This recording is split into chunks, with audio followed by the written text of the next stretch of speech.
एक छोटी सी बच्ची थी, इसके माँ बाप मर चुके थे। वो बेचारी घर में अकेली रह गई थी। एक अमीर आदमी के घर में इसे बहुत काम करना पड़ता था। वो पानी भर के लाती, खाना पकाती, बच्चों की देखभाल करती और इतने कामों के बदले उसे बस 2 वक्त की रोटी मिलती। खेलना कूदना तो किया, 2 घड़ी आराम भी नहीं कर सकती थी। वो आदमी बहुत चालाक और बेरहम था और उसकी बीवी तो मियाँ से भी 2 कदम आगे थी। एक रात चांद आसमान पर चमक रहा था और बाहर बहुत सख्त सर्दी थी। अमीर आदमी की बीवी ने इस बच्ची से पानी लाने के लिए कहा।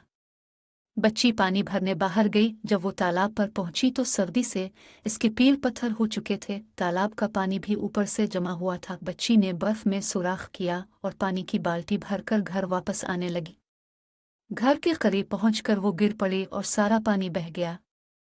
बच्ची घबरा गई। वो खाली बाल्टी लेकर घर नहीं जा सकती थी। वो दरवाजे पर खड़ी खौफ से कांप रही थी। आसमान पर चमकता हुआ चांद हंस रहा था। बच्ची ने चांद से कहा, चंद अम्मा, देखो तो मैं कितनी दुखी हूँ, मेरी मदद करो, मुझे इन जालिमों से बचाओ, ये तो मुझे मार डालेंगे।